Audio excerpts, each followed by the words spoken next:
Hello everyone. Welcome to another session of education. This time we're covering education. I know I put a lot of social work, but this time I wanted to, besides the reading, I wanted to go over some grammar specifically for English, really basic stuff that, um, even the most native people don't understand. People who only speak English don't even know this.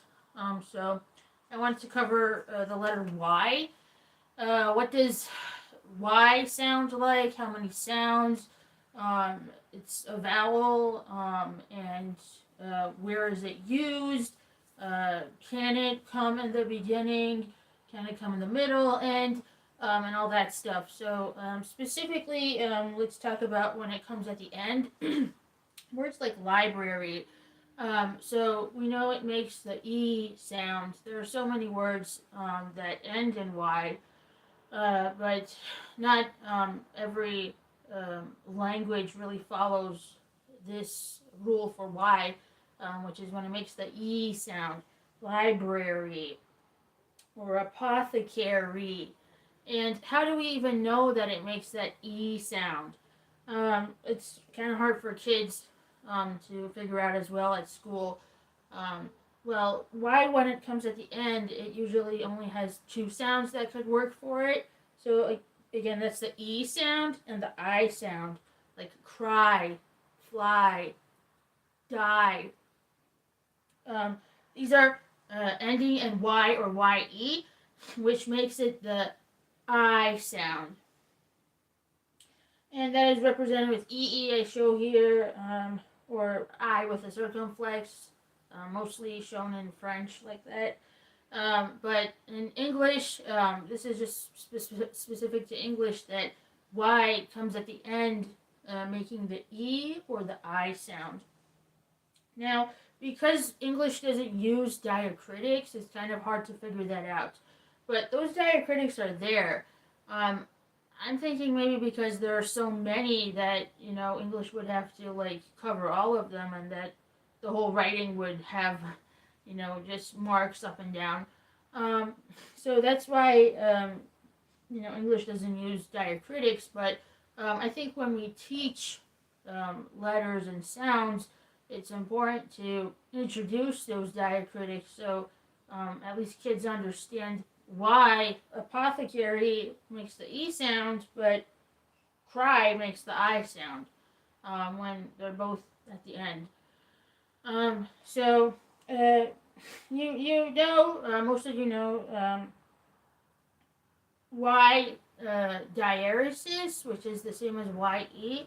So in words like cry, why, shy, and stuff like that, um, there is those two dots that um, cover the diaresis and make Y sound like I. Uh, the diaresis, which is like two dots. Um, in German, it's called an umlaut, but it's also used in Y because Y is a vowel as well. So words like, again, shy, try, cry, buy, when Y comes at the end, it has that diaresis. We just don't write it in English. Now, when Y makes the E sound, well, that also has a diacritic, which is this um, kind of like a dash mark. You put like mostly on E. People see it in words like Renee, cafe, but this time it's on Y, and it makes that E sound. So it's called an acute. Again, used a lot in French. But why acute for English is making that E sound. There are so many words that are not supposed to be written in Y at the end. In other Latin languages, like again French, German, Spanish, they end in IE, again making that E sound. But English wanted to kind of put two letters into one, so they just made every letter into Y that ended with IE. So apothecary would typically end in IE. All the other like school subjects, biology, technology, that end in Y actually end in IE in Europe. So this is specifically for English, this rule for Y.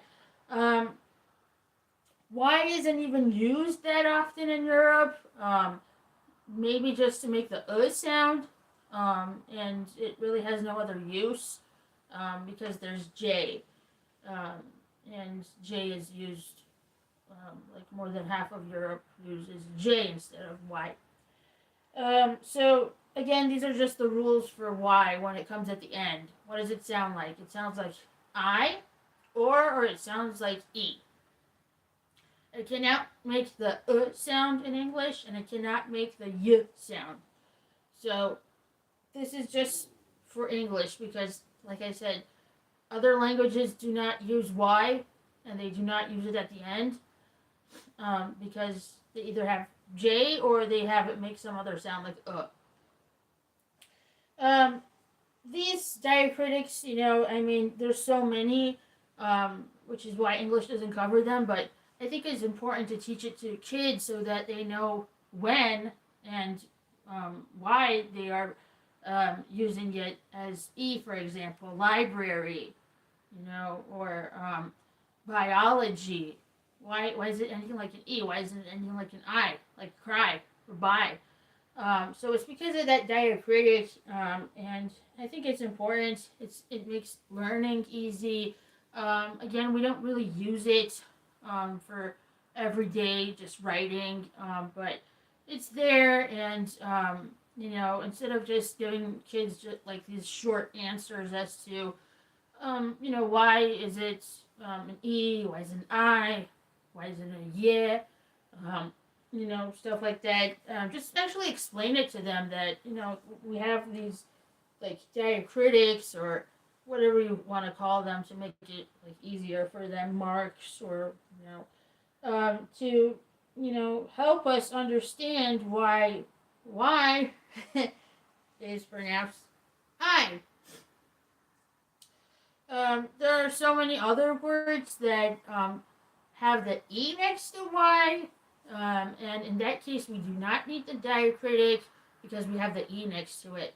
So, by, has that BYE, and there is no diacritic for that. The E is helping us pronounce the Y as I. Or like dyeing your hair, dye, again, DYE is helping us pronounce Y as I. And yeah, so names sometimes end in the like French method or German method, which is IE. Stephanie, IE. Lori, IE. Other names, um, or even things like pastry, they end in IE. Just it's just an English thing that they wanted to make two letters into one. So if you have any questions about what sounds I makes and when those sounds come up, you can just email me and I can explain it to you, or we can have like a session together, explaining the letter Y, because I think it's kind of neglected, because some people think it's not a vowel and it just makes the y sound, and there's so many other like things to it that we just ignore, and we just tell students that it's what it is. It's crazy. It's what it is. It's just how it is. Just pronounce it like this, and there's no real explanation. And for Y, like I said, in English, it only makes the E or the I sound when it comes at the end of words. At the beginning, it can make the Y sound, like yellow, obviously, yard, so many words like that. In the middle, it makes the sound, which is, again, typical in Europe. So, for example, words like anything that ends in Lynn, for example, like Ashlyn. We have so many names like that. They usually end with a Y. Or, sorry, Y is in the middle. um, or like Lyric, again, Y is in the middle. And as far as in the beginning, I mean, it really has to be like a very like foreign word maybe for it to sound like it. So like ypsilanti, that's probably taken from Greek or you know other languages, or like Yvette, words like that. That start with Y but do not make the Y sound. Um, just Yeah, or Y could come in the middle and make the I sound. So like recycle or bicycle or uh, different words, just common everyday words that use Y in the middle. Um, but for today, I just wanted to focus on Y at the end and how we should really explain it to kids, and let's not ignore diacritics.